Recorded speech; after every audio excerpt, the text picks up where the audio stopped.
지난주에 우리는 그 기독론 중심의 신앙, 예수 그리스도 중심의 신앙에 대해서 우리가 배웠습니다. 모든 성경은 바로 예수님을 중심으로 성경이 기록되어져야 된다. 예수님을 벗어나게 되면은 여기서 어떻게 된다고 했어요? 삼위일체도 하나님에 대한 신론이죠. 삼위일체도 부정되고 또 여기서 성령론도 부정되고, 여기서 구원론도 부정되고, 모든 것들이 예수님을 통해서 다 들어가는데, 내가 곧 길이요, 진리요, 생명이라고 했는데, 예수님이 그 길과 진리요, 생명 되시는 예수님을 통하지 않고서는 아버지께로 갈 수가 없습니다. 그래서 우리의 모든 성경의 가르침과 또 성경의 중요한 그 중심에는 예수 그리스도가 있는 것이고요. 예수 그리스도 중심의 우리 신앙이 굉장히 중요하다 이렇게 말씀을 드렸습니다. 그래서 구약에서의 모든 성경의 초점은 십자가에 있고 신약의 모든 성경의 기초, 그래서 12기초석이 있다고 했잖아요. 새 예루살렘 성에 그 기초가 구약의 기초가 신약이라는 거예요. 구약의 기초가 복음이라는 것입니다. 그래서 복음이라는 것을 기초로 해서 복음을 기초로 해서 뭐를 해석하느냐? 율법을 해석해야 되는 겁니다. 어떤 분들은 거꾸로 율법으로 복음을 해석하게 되면 이상하게 되는 거죠. 그래서 복음, 예수 그리스도의 복음이 뭡니까? 예수 그리스도의 탄생, 사역, 예수님의 사역, 그리고 예수님의 죽음, 예수님의 부활, 예수님의 승천, 그리고 재림. 이러한 이것이 복음의 핵심적인 내용인데, 이 예수님의 탄생을 통해서 율법을 재해석하고, 사역을, 죽음, 부활, 이런 모든 것들을, 그래서 신약을 통해서 구약을 해석해야 되는 것이죠. 그래서 모든 기초는, 신앙의 모든 기초는 복음에 있는 것이고 복음은 예수 그리스도의 십자가에 기초하는 것입니다. 그래서 우리가 지난주에 성경을 해석할 때 반드시 이 모형론적 해석, 타이폴로지라고 하는 예표론, 구약 성경의 상당한 부분은 이게 누구를 사실 표현한다고요? 예수 그리스도의 탄생, 사역, 부활, 재림, 승천, 이런 다시 오시는 휴거, 이런 모든 것들을 우리 예표로 만들어 놨다는 것입니다. 그래서 하나님께서 영감받은 예표로서 후일의 역사 속에 나타날 하나님의 사역을 성경이 미리 얘기하는데요. 근데 여기서 제일 중요한 단어가 뭐냐면요, 역사라는 거예요. 역사. 우리의 신앙은 어디에 있습니까? 우리의 환상이나 생각 속에 있습니까? 아니면 우리의 이론 속에 있습니까? 아니면 우리의 영 속에 있습니까? 아닙니다. 우리의 신앙이라는 것은 역사 속에 있는 것입니다. 이 역사적인 예수님, 역사적으로 실제적으로 이 땅에서 활동하셨던 그 예수님을 믿지 않는다면 우리의 신앙이라는 것은 다 환상, 생각, 이론 이런 겁니다. 이거는 맞지 않습니다.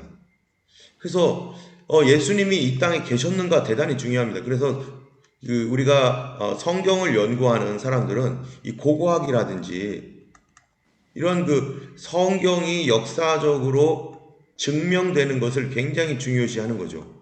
과연 구약시대 때 솔로몬 성전이 있었는가? 다윗이 있었는가?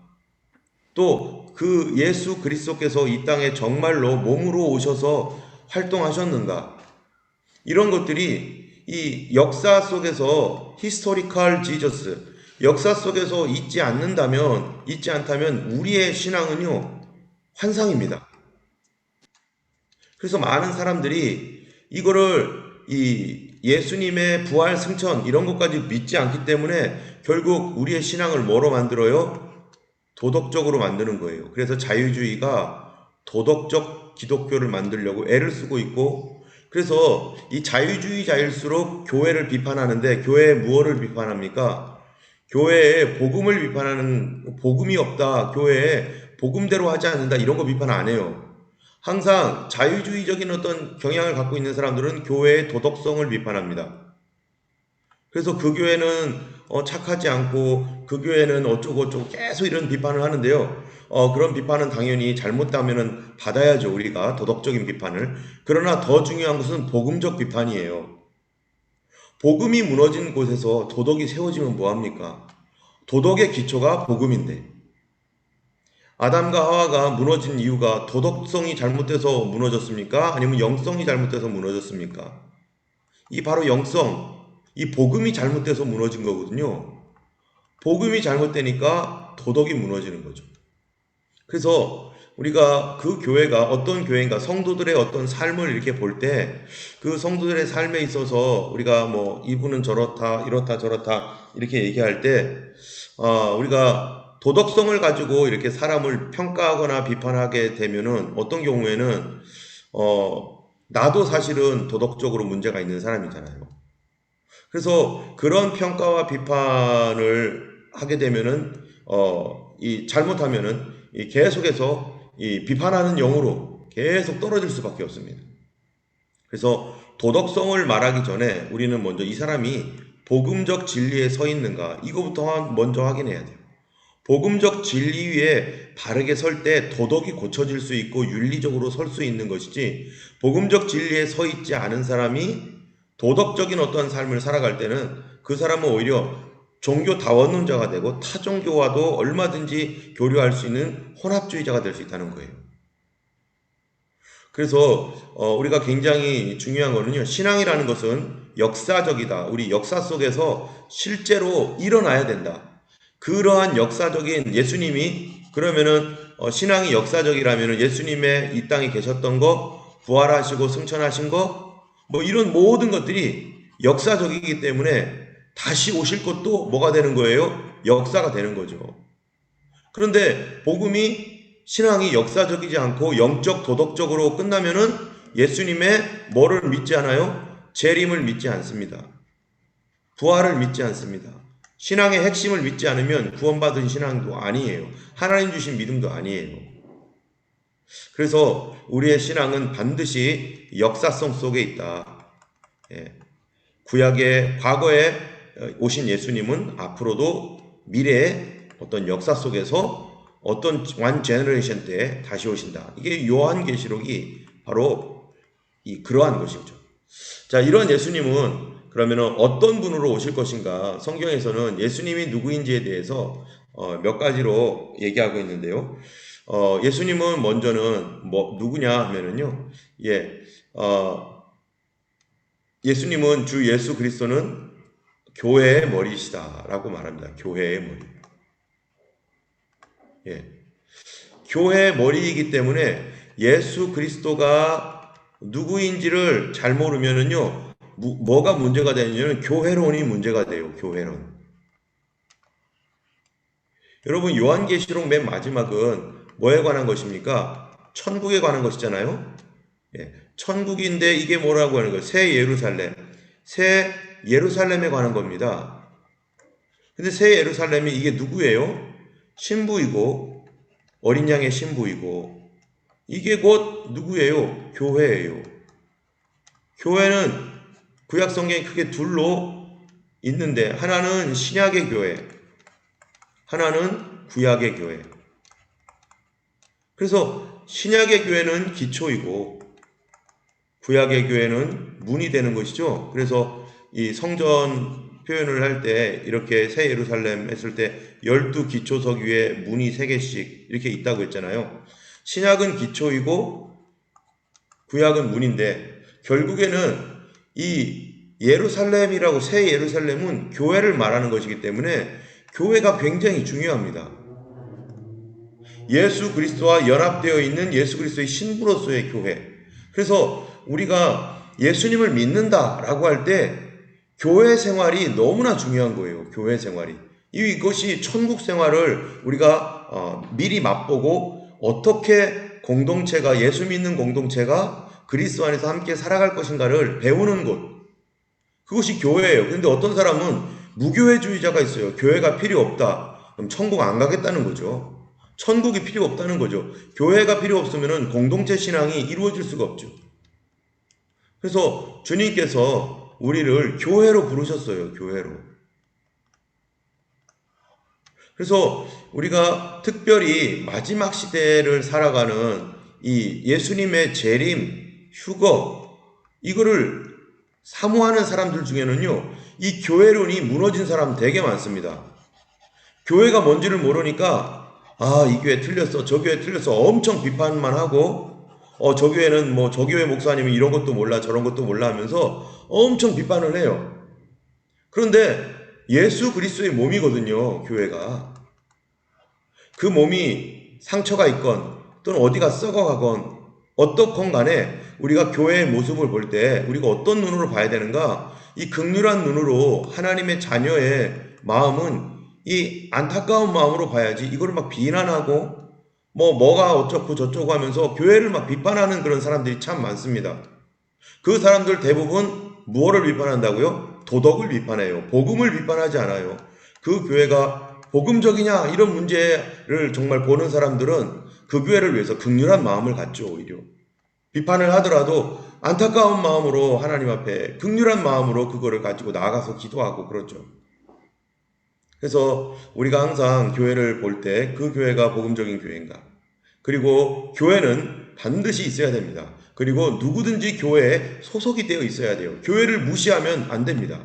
왜냐하면 교회는 예수 그리스도의 몸이고, 그리고 이 땅의 지상의 교회는 불완전하지만 우리는 바로 하나님 나라의 교회로, 천국 교회로 우리는 거기에서 모일 거기 때문에 예수님을 머리로 해서 교회가 하나가 되는 것들, 그리스도의 몸으로 하나 되는 이것들을 우리는 잘 기억해야 되고요. 그래서 특별히 우리 마지막 때 우리 신앙은 이 교회론, 교회가 무엇인지, 교회를 사랑하고 교회를 세우고 교회를 아름답게 꾸미는 그런 모든 것들, 예수 그리스도를 사랑하는 사람의 모습인 것입니다.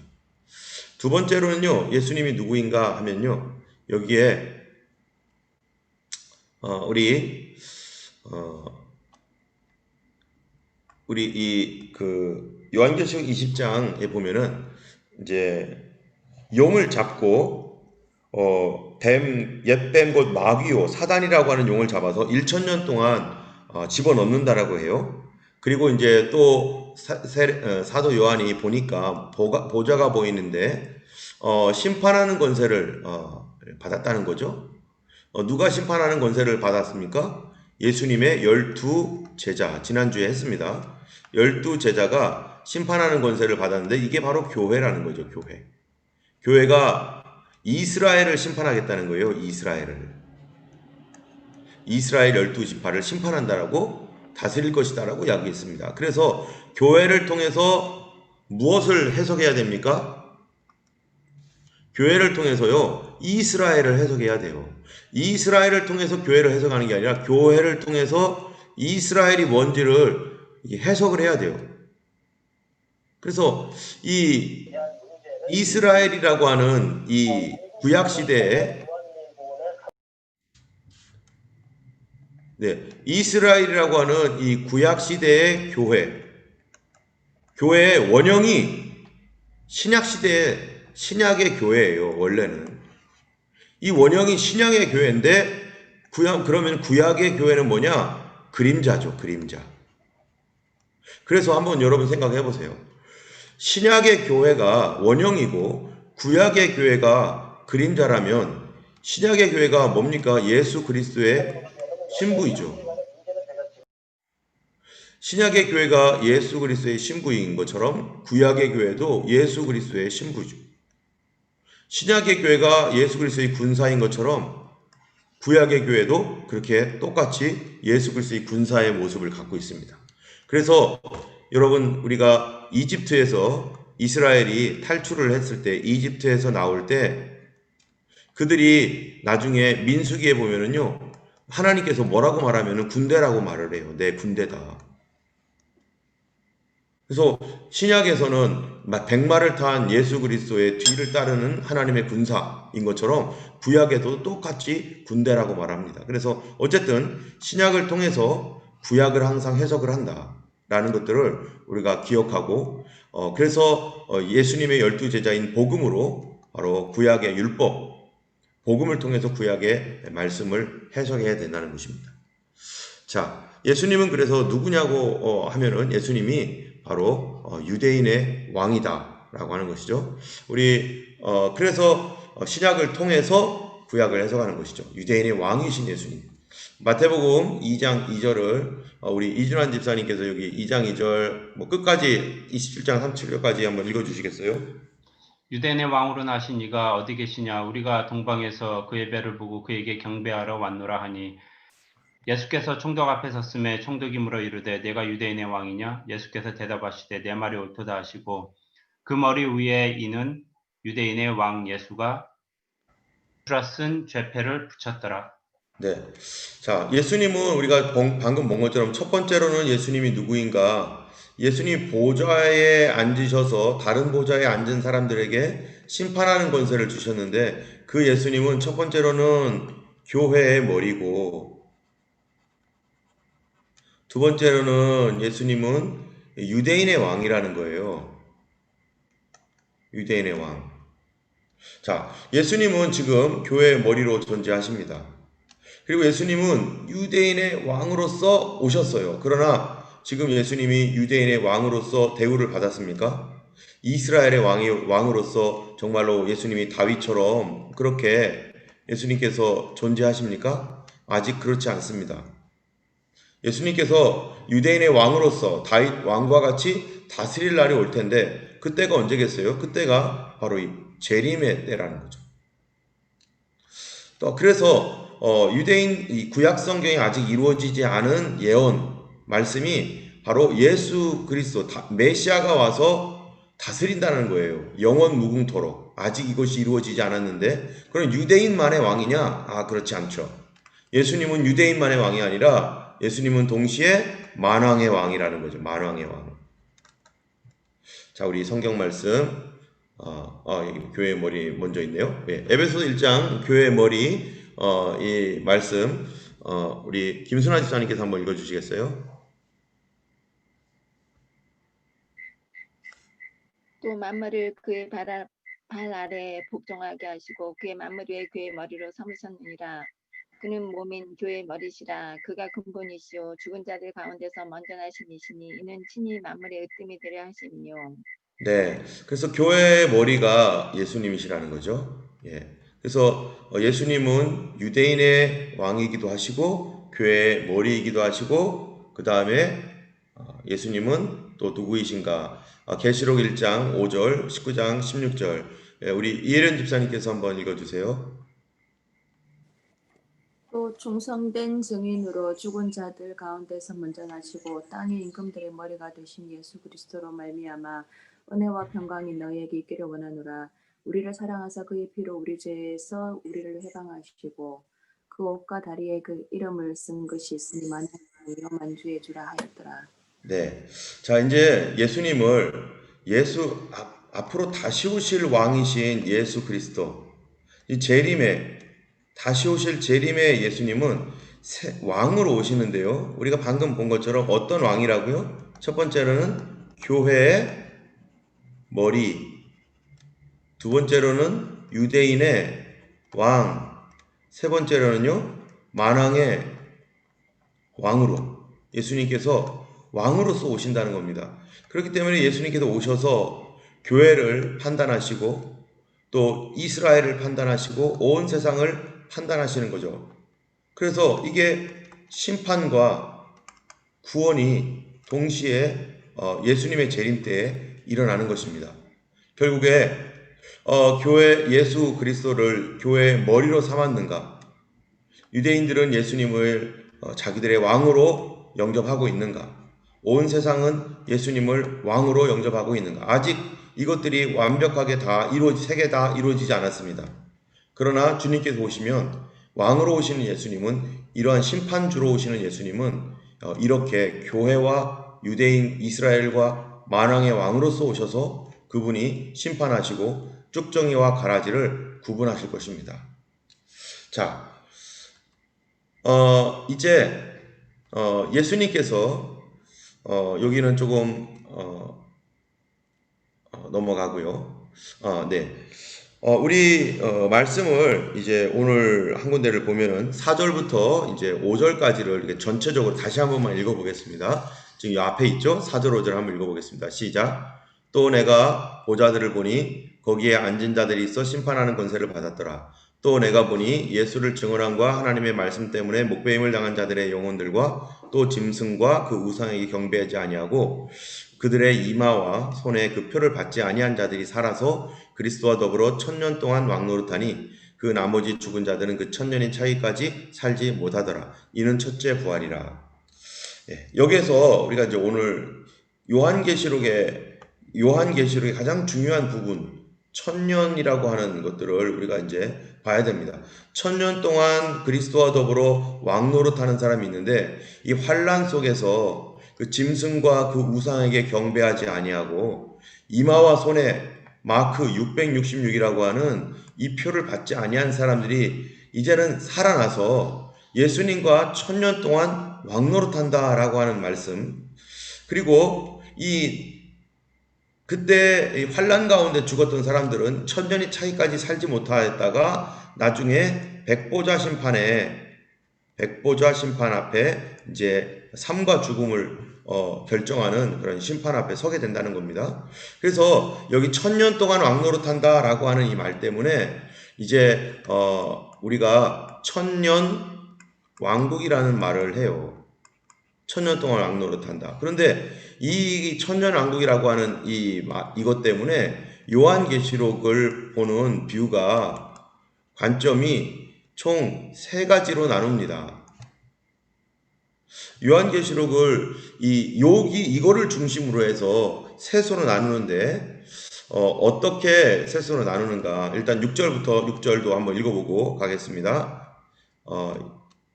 이 첫째 부활에 참여하는 자들은 복이 있고 거룩하도다. 둘째 사망이 그들을 다스리는 권세가 없고 도리어 그들이 하나님과 그리스도의 제사장이 되어 1000년 동안 그리스도와 더불어 왕노릇하리라. 자, 이 1000년이라고 하는 예수 그리스도와 예수님을 믿다가 순교했던 사람들이 부활해가지고 부활자들이 다스리는 이 1000년이라고 하는 이 1000년 왕 때문에 요한계시록 전체가 이게 지금 세 파트로, 세 부분으로 의견이 갈려요. 어떠한 것인지를 우리 한번 보겠습니다. 요한계시록은 지금 이 하나님의 예수 그리스도의 계시입니다. 이거는 계시는 곧 예언이라고 할 수 있죠. 예언을 보는 관점이 요한계시록을 보는 관점이 요한계시록을 어떤 사람은 과거적 해석으로, 어떤 사람은 역사적 해석으로, 어떤 사람은 미래적 해석으로 이렇게 셋으로 나누어서 요한계시록을 봐요. 이것도 이미 요한계시록 처음 할 때 우리가 좀 했던 얘기입니다. 요한계시록을 과거적 해석으로 하는 사람은 어떤 사람입니까? 요한계시록 1장부터 맨 마지막까지 20장, 21장을 제외하고서는 이 19장까지는요. 요한계시록은 로마 시대 당시에 이미 일어난 거다. 예수님 당시에 예수님이 이 땅에 계셨을 때 이미 일어난 거고 20장, 21장은 미래에 있을 일이고 1장부터 19장까지는 이미 일어났다. 그래서 로마 시대에 예수님이 죽으심과 이런 모든 것들은 상징적으로 표현한 것이다 해서 과거적 해석은 요한계시록을 역사 속에서 이미 일어났다라고 이렇게 봐요. 두 번째, 요한계시록을 역사적으로 해석하는 사람이 있습니다. 이 역사적으로 해석한다는 얘기는 뭐냐면은 요한계시록에 나오는 환란과 우리가 7 나팔, 7 대접 있잖아요. 이런 모든 것, 그 다음에 핍박과 환란, 순교, 또 뭐 있습니까? 또 승리, 뭐 이런 모든 것들은 요한계시록에 있는 666가지도 모든 것들은 역사적으로 해석하는데 역사적 해석이라는 게 historical interpretation이라고 하는데 이 역사적인 해석이라는 거는 뭐냐면은 역사 속에서 언제든지 일어날 수 있는 거다. 이전에 우리가 한번 얘기했죠? 우리 대한민국에 복음이 처음 들어올 때 환란도 있었고 예수 믿는 사람들이 얼마나 많은 환란 당했습니까? 핍박을 당했습니다. 순교도 당했습니다. 그런데 그들이 또 승리했습니다. 기적이 일어났습니다. 뭐 이런 모든 일들이 뭐 복음이 전파되는 마다 시대와 장소에 상관없이 항상 일어난다. 그래서 요한계시록은 역사적으로 늘 일어나는 것이다. 그거를 우리에게 가르쳐 주려고 한 것이다. 라고 해서 역사적 해석이라고 하는 것입니다. 요한계시록을요. 마지막으로는요, 미래적 해석이라고 하는 게 있는데, 이 미래적 해석은 요한계시록에 있는 말씀은 과거, 현재도 있지만 미래에 일어날 일이다. 예수님 오시기 직전에 일어날 일을 기록한 것이 요한계시록이다. 그래서 1장에서 4장까지는 과거와 현재에 관한 것이고 5장까지 6장부터는 미래에 일어날 일이다. 이렇게 해석하는 것이 미래적 해석입니다. 그러다 보니까 이제 요한계시록을 보는 사람들의 생각이 다 달라요. 그래서 오늘은 이제 최종적으로 이제 어떻게 사람들이 요한계시록을 천년왕국을 기점으로 해서요. 여기 천년왕국 있죠? 천년왕국을 여기 천년설이라고 하는 말들이 다 그거와 관련된 거예요. 이 천년이 있는데 천년 전이냐, 천년 전이냐, 천년 후냐, 아니면 천년이란 게 없냐, 이렇게 해서 총 네 가지의 천년설이라는 게 있어요. 그래서 천년왕국을 중심으로 천년을 어떻게 보느냐에 따라서 사람들이 요한계시록을 보는 관점이 완전히 달라집니다. 자, 그러면은 먼저 여러분들이 이거는 아마 뭐 이미 여러 차례 보셨겠지만은 우리 하나씩 잠깐 우리 한번 보겠습니다. 먼저 후천년설입니다. 후천년설, 포스트 밀레니얼리즘 이렇게 돼 있죠. 그러니까 천년 후에 뭐가 온다. 근데 천년 후에 뭐가 올까요? 여기 보면은 천년 전에 오신다. 여기도 역사적 전천년설, 천년 전에 뭔가 온다. 천년 후에 온다. 아, 그런 천년 전이고 후고 그런 건 천년 없다. 그러면은 무언가가 온다라고 이렇게 말합니다. 뭐가 오는데 천년 전에 오는가? 천년 후에 오는가? 아니면 이미 왔는가? 천년 오는 거 없다. 뭐가 올까요? 바로 온다라고 할 때 예수 그리스도가 언제 오느냐? 예수님의 재림이죠, 재림. 이 재림을 여기 한번 보세요. 재림이 언제 있는가? 제가 보시면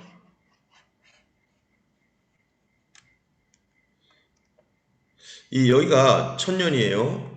천년인데 재림이 여기 있어요. 예수님의 다시 오심이 여기 있어요. 이게 그래서 천년 전이에요, 후에요?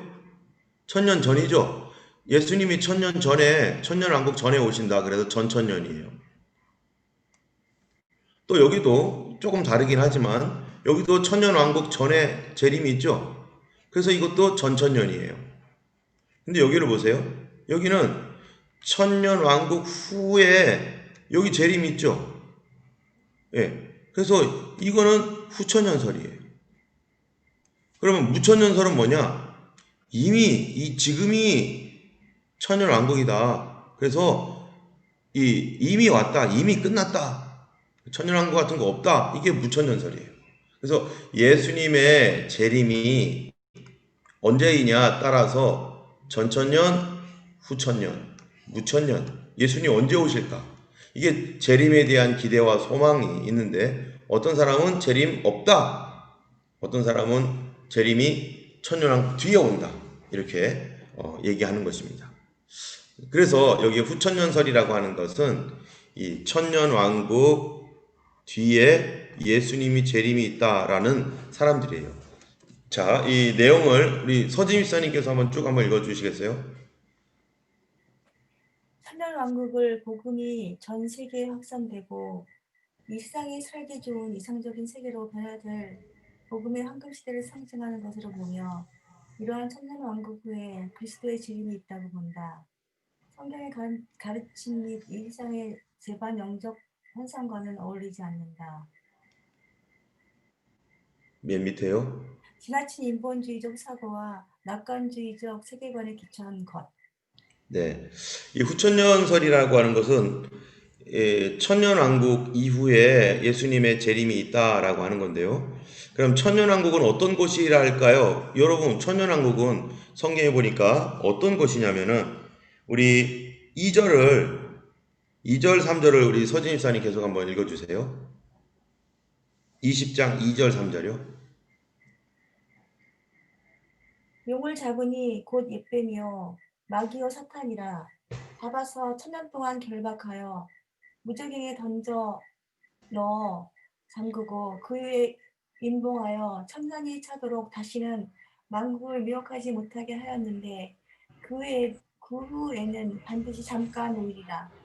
네, 이 천년왕국은 어떤 곳을 의미하냐면은 마귀 사탄이 다 예수님께 잡혀가지고 저기 무저갱에 떨어져서 지금은 이 사람들 중에 귀신 들린 사람도 있고 정부나 경제, 사회, 문화 이런 곳에 사단의 영향력이 들어가서 이 세상이 막 혼돈스럽고 전쟁이 일어나고 이렇잖아요. 근데 바로 이 세상에 지금까지 요한계시록을 보면은 전쟁을 일으키고 사람들에게 질병과 두려움과 죽음을 가져줬던 이 마귀의 세력을 주님이 이제 완전히 멸하셔서 무저갱에 다 가둬놓으시고 그 다음에 이제 사람들과 주님이 함께 다스리는 평화로운 그 천국과 같은 삶, 그러한 세계가 바로 천년왕국이에요. 그러면은 이 천년왕국 후에 예수님이 오신다라고 하는 이 세상, 천년왕국은 어떤 곳입니까? 한마디로 말하면요, 천국과 같은 곳이에요. 천국과 같은 곳. 그러면은 예수님의 재림은 언제냐? 신약시대가 지나고 세상이 천년왕국과 같이 점점 더 좋아지다가 맨 마지막에 예수님이 재림하신다. 앞으로 세상은 어떻게 될 겁니까? 더 좋아진다. 이 생각을 갖고 있어요.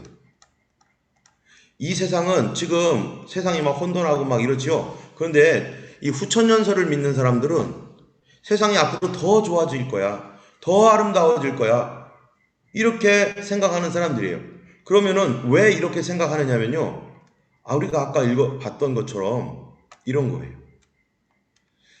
이 예수님의 재림이라고 하는 것은 과거적 해석으로 하시는 사람들이에요. 과거적. 다시 말하면 예수님께서 십자가에 달려 죽으시고 부활 승천하셨잖아요. 그 예수님의 이 십자가에 달려 부활 승천하셨을 때 그때 일어난 것이 뭐냐면은 골로새서에 보면은 정사와 권세를 깨뜨렸다. 마귀를 잡아버렸다. 그래서 마귀가 활동하지 못하도록 주님께서 여기서 묶어버렸어요. 그 얘기가 우리가 그래서 2절 있죠? 20장 2절을 어떻게 한 거냐면 예수님이 십자가에 달려 죽으셨을 때 마귀를 잡아버렸다라고 믿고 있는 거죠. 그러니까 이 세상이 점점 가면서 더 행복해지고 이미 예수님이 다 끝내셨으니까 점점 더 행복해지는데 이 해석은 왜 일어났는가? 왜 이런 해석을 하게 되었는가 하면요. 이 해석이 나온 게 역사적 배경이 있습니다. 왜 나왔냐면은 이제 16세기, 17세기가 되면서 이 과학혁명이 일어납니다. 그리고요, 이 헨리 포드라는 사람이 뭐를 만들어요? 자동차 만들죠. 세상에 한 번도 보지도 못했던 자동차, 옛날에는 말 끌고 다녔는데 이제 자동차가 다녀요. 증기기관차가 나와가지고 그래서 이제 굉장히 먼 거리도 이제 여행할 수 있게 됐습니다. 과학혁명에 의해서 많은 우주의 법칙들이 막 발견이 돼요. 그러면서 공장이 생기고 그리고 농업도 농업혁명과 같은 아주 옛날에는 우리나라 뭡니까 쌀 농사할 때 얼마나 많이 아무리 풍년이 들어도 뭐 쌀알이 몇 개 안 나오잖아요. 그런데 뭐 통일벼, 악기발이 뭐 이런 거 해가지고 종자를 개발해가지고 농업적으로 많은 수확을 얻잖아요. 그런 그 농업혁명, 그다음에 공장을 통해서 뭐 이곳저곳에서 많은 그 생산품들이 나오고, 그 다음에 뭐 콜스나 뭐 우럴스 같은 데처럼 막 과일이 산더미처럼 쌓이고 뭐 이런 것들이 점점 그 사람들 눈 속에 마음에 이 앞으로 과학이 발전하면 의학적으로도 발전하면 사람들이 죽지도 않겠다라고 하는 17세기, 18세기, 19세기경에 일어난 이 미래에 대한 낙관론. 아, 미래는 앞으로 점점 좋아지겠구나. 이제 그동안에는 우리가 먹을 것이 없어서 전쟁도 하고 그리고 이 사람들끼리 뭐 도둑질도 하고 했는데 이렇게 과학이 발달해서 공장이 생기고 농업 생산력이 증대되고 기관차나 뭐 비행기, 자동차가 생기면 앞으로 세상은 뭐가 된다는 거예요? 유토피아가 된다. 유토피아가 될 것이다. 이런 기대 때문에 성경을 해석하는 사람들이요. 후천년설을 해석을 하는 거예요. 이 1800년대 후반에 있는 사람들. 이때 아직 세계 제1차, 2차 세계대전 안 일어났죠. 그 다음에 공장을 통해서 일어나는 그 노동자들의 불합리한 삶과 이런 걸 아직 모를 때 그 섣불리 성경을 자기 멋대로 해석하는 사람들이 앞으로 세상 엄청 좋아질 거야. 그러니까 이제 성경 해석을 요한계시록 해석을 후천년으로 해야 돼. 이렇게 점점점 좋아지다가 이제 세상이 완전히 아름답고 복음이 끝까지 전파되어서 가장 좋은 세상이 올 때 그때 예수님이 오실 거야 라고 하는 후천년설이에요. 그래서 이 밑에 있는 요 내용이 그겁니다. 지나친 인본주의적 사고와 낙관적 세계관에 기초한 잘못된 설입니다. 우리가 성경을 해석하는 게 굉장히 중요한데요. 이 현재 일어나고 있는 이 현상을 통해서 성경을 해석하잖아요. 그러면은 잘못된 해석할 가능성이 상당히 높습니다. 성경은 뭘로 해석해야 돼요? 성경은 성경으로 해석해야 돼요. 성경으로. 그런데 세상을 통해서 자꾸 성경을 맞추려고 하고 세상의 어떤 기준에다가 성경을 이렇게 왜곡시켜서 말하게 되면은 이런 현상이 나타나는 거죠. 그래서 천년왕국에 좋은 점도 있어요. 이런 생각을 하고 있는 사람들. 무슨 생각을 하냐면은 이런 사람들은요. 와, 우리가 세상을 더 좋게 변화시키자. 더 좋은 세상 만들자, 우리가. 더 행복한 세상을 만들자. 그래서 과학을 발전시키고 또 뭐 의학을 발전시키고 뭐 이런 열심히 그래야 주님 오신다. 뭐 이런 거 있어요. 그런데 여기에 뭐도 있습니까? 종교는 어떻게 할까요? 세계 종교를 다 통합하고 세계 종교를 다 하나가 되게 하고 이런 식의 혼합주의적인 마지막 시대에 정말로 주님께서 심판하실 만한 그런 사상들. 이게 이 주로 진보주의적인 사람들 있죠. 진보가 나쁜 건 아닙니다. 그런데 하나님께서 말씀하신 범위를 벗어난 진보. 그게 어디예요? 이게 사탄적인 거죠. 사탄적인 진보에까지로 나아가가지고 이러한 그 잘못된 허황된 성경에도 없는 것들을 억지로 해석을 하는 게 바로 후천년설이에요. 어쨌든 후천년설은 좋은 장점은 우리가 더 세상을 바꾸자. 우리가 더 세상을 아름답게 변화시키자. 그래야 주님 온다. 라고 하는 이런 생각은 그 일부는 성경적인 생각이지만 그러나 이러한 그 전체 방향은 완전히 잘못된 겁니다. 여러분, 성경의 말씀은 마지막 시대에 뭐가 있다는 겁니까? 환란이 있다라고 하잖아요. 환란과 고통이 있다라고 하는데 이 사람들은 그런 것들을 다 무시해버렸어요. 두 번째로는요, 무천년설이에요. 천년 없다. 천년이 없으면은 언제가 천년이에요? 지금이 천년이라는 거예요. 지금이. 우리 천년이 없다라고 하는 이 사람들의 생각이요. 이 앞에 써 있는데 우리 사모님께서 한번 읽어주시기 바랍니다.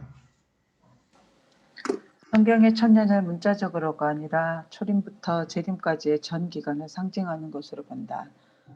중생한 성도가 그리스도와 함께 영적으로 왕노릇한다는 사상. 옆에요. 첫째 부활을 영적 부활, 무적행 억압 상태. 네, 다시 한번 우리 1절부터 3절까지를 사모님이 다시 한번 읽어보세요.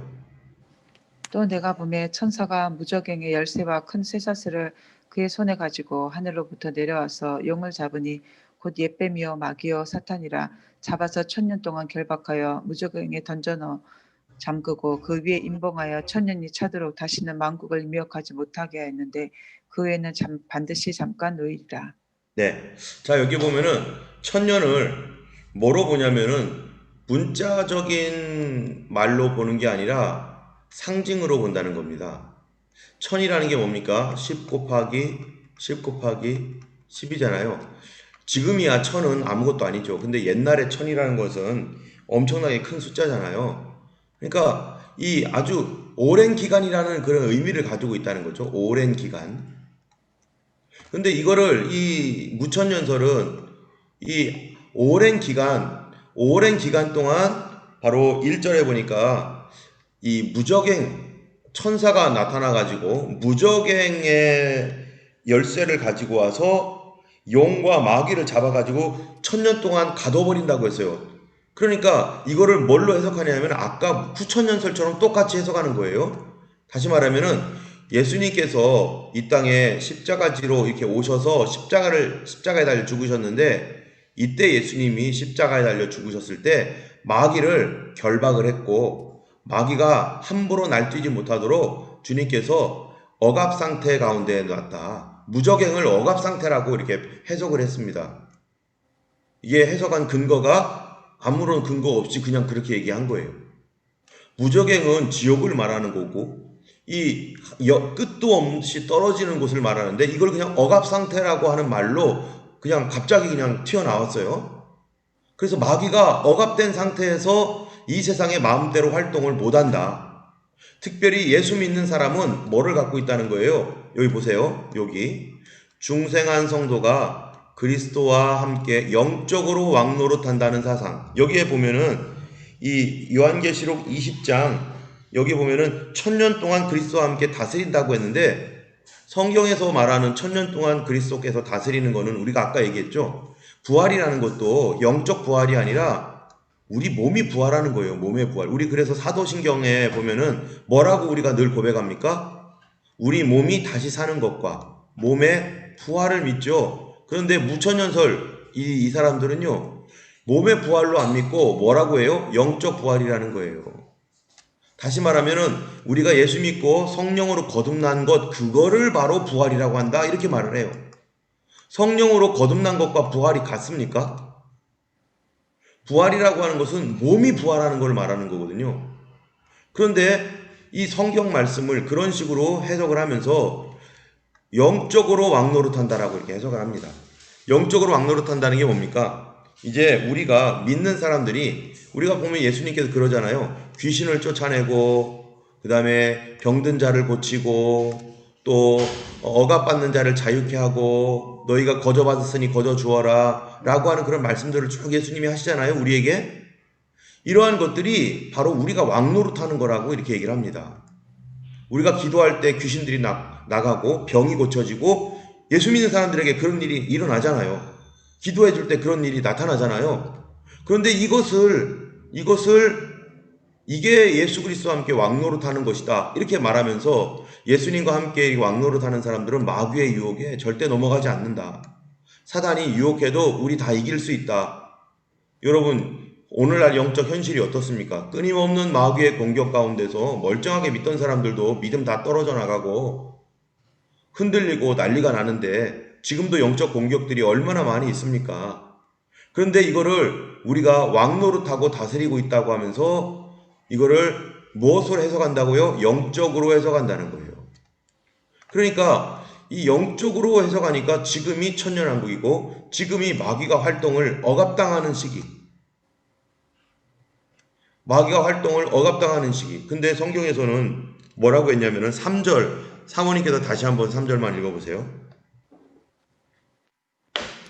무적행에 던져 넣어 잠그고 그 위에 임봉하여 천년이 차도록 다시는 만국을 미혹하지 못하게 하였는데 그 후에는 반드시 잠깐 놓이리라. 예, 여기 보면은 만국을 미혹하지 못하게 완전히 잡아버렸는데 근데 이 무천년설의 해석은 영적 천년왕국 하면서 억압되어 있다고 하면서 조금 움직일 수는 있다 이런 식으로 해석을 하는 거예요. 그러니까 성경의 해석과 다르죠. 뿐만 아니라 벌써 지금 2000년 지났습니다. 예수님 이런 이론이 나오기까지 2000년이 지났어요. 천년왕국에는 훨씬 더 지나갔어요. 2000년 왕국이 됐어요. 자, 이러한 사상, 이러한 것들이 왜 나오게 되었는가? 나오게 된 이유가 있습니다. 이거는요, 맨 처음에 발표한 사람이 어거스틴이에요. 물론 어거스틴 이전에도 이런 얘기를 한 사람들이 있었을 겁니다.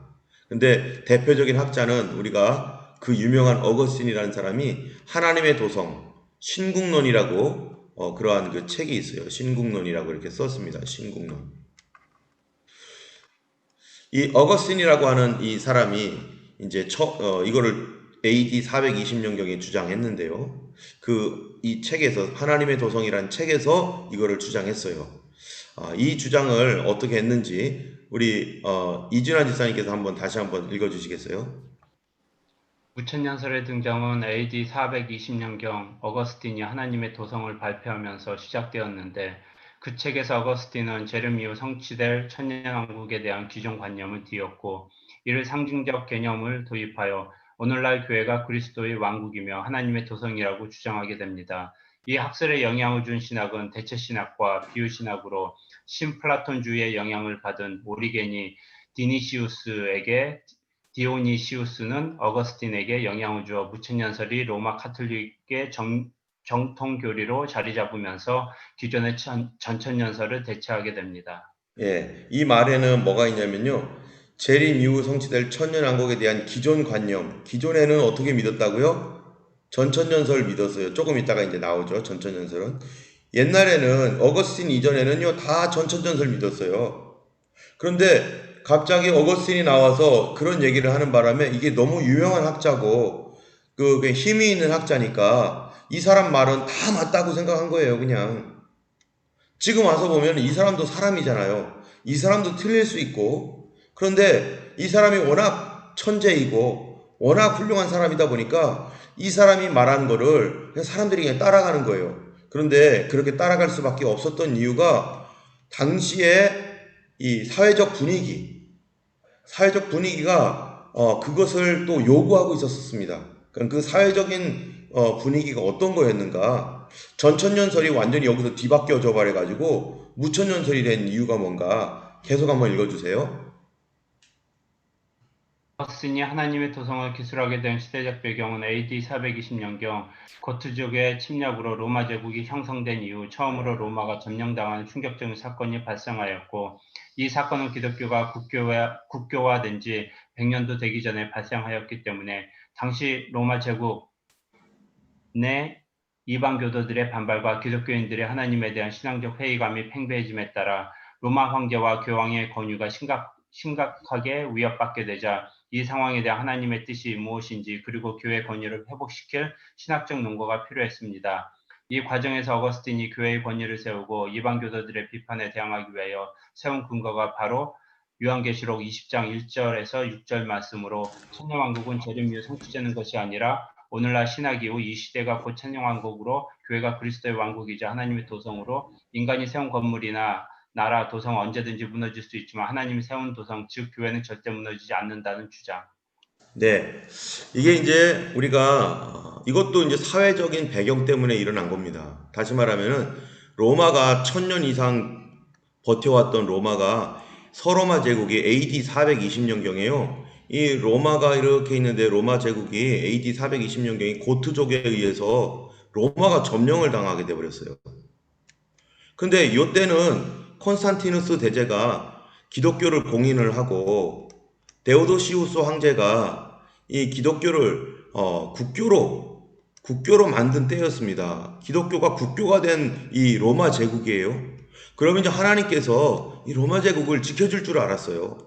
그런데 고트족이 침략을 하면서 로마가 점령을 당하는 사건이 발생하니까 그 당시에 이 이방 다른 종교를 믿는 미트라 종교라든지 그리스 로마 신화를 믿는 이런 그 사람들에 의해서 이방 교도들, 이교도들이죠. 이교도들이 아니 기독교가 국교가 되었는데 너네 하나님이 진짜 살아계신 하나님이면 이 나라가 어떻게 망하냐? 어떻게 로마 제국이 이렇게 무너지냐? 이거는 너네가 거짓이다. 그리고 그동안 1000년 동안 버텨왔던 우리 신이 진짜다 하면서 이방 종교를 갖고 있는 사람들이 기독교를 막 욕하면서 너희들 가짜야 이렇게 말하는 거예요. 그러다 보니까 그 당시에 살고 있던 기독교인들도 할 말이 없어요. 아니 정말 하나님께서 이 나라를 보호해 주시고 기독교를 국교로 만들었는데 국교인 나라를 하나님 보호해 주셔야 되는데 왜 이 나라를 보호해 주질 않지? 그러니까 아무런 할 말이 없는 거고 또 이 이방 이교도들이 다른 불교인이라든지 오늘날로 말하면 그런 거죠. 불교인이라든지 뭐 이슬람이라든지 뭐 힌두교라든지 이런 사람들이요.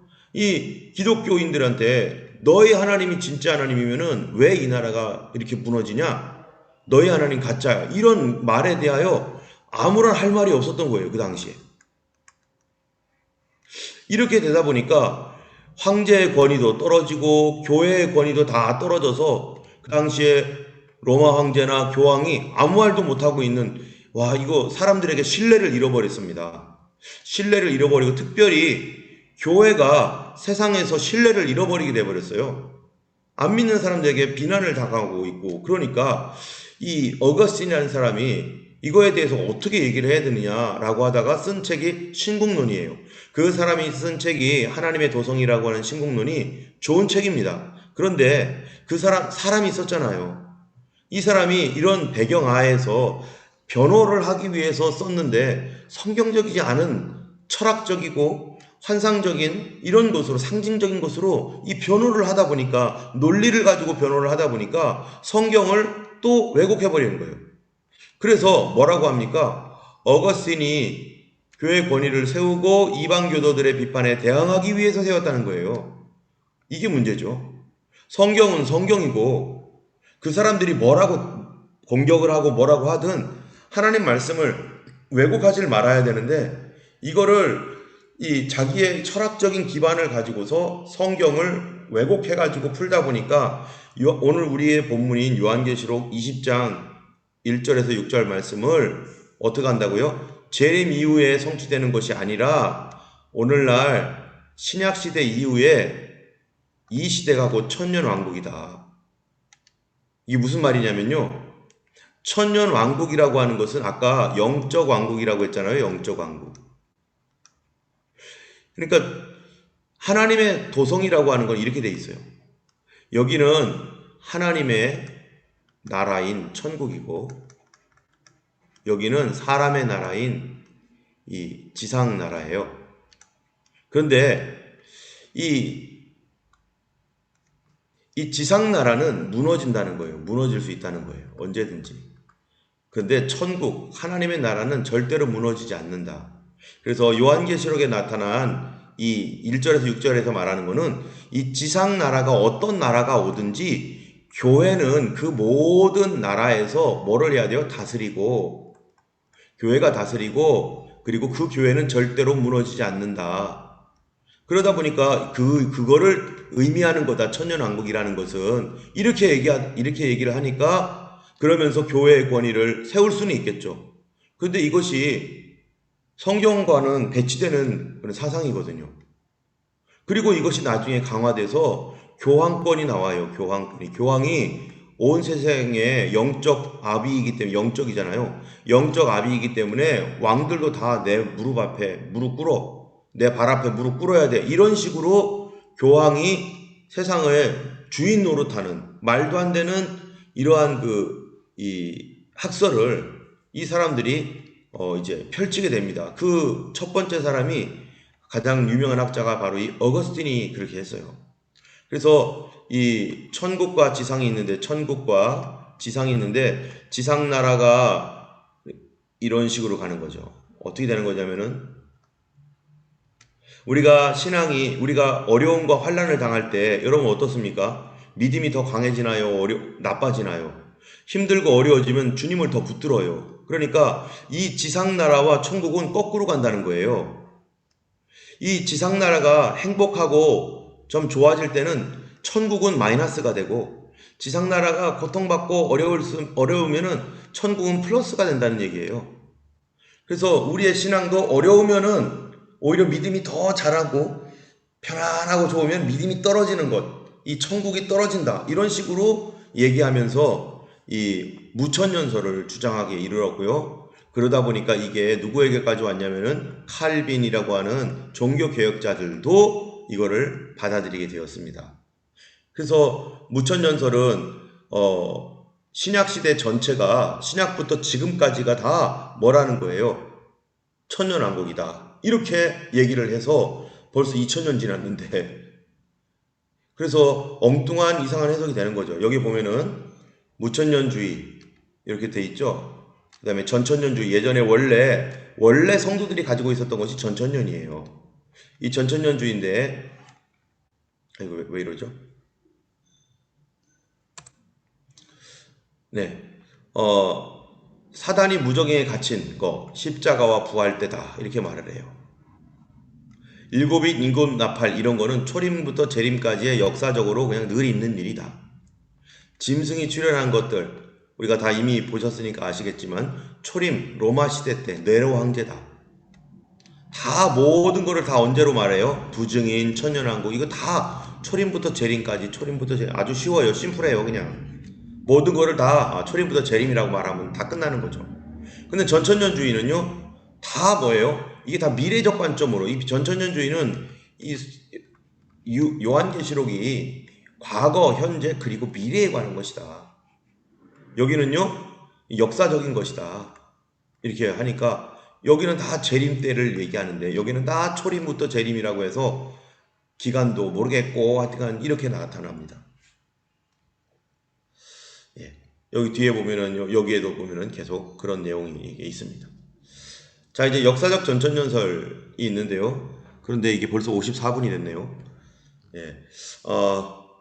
요 부분은 저희가 늘 얘기했고, 또 역사적 전천년뿐만 아니라 간단하게 일단은 말만 하면 전천년설도 두 개로 나눕니다. 하나는 역사적 히스토리컬 프리밀레니얼리즘이라고 하는 것과 또 하나는 또 세대주의적 디스펜세이셔널 프리밀레니얼리즘 이렇게 둘로 나눠요.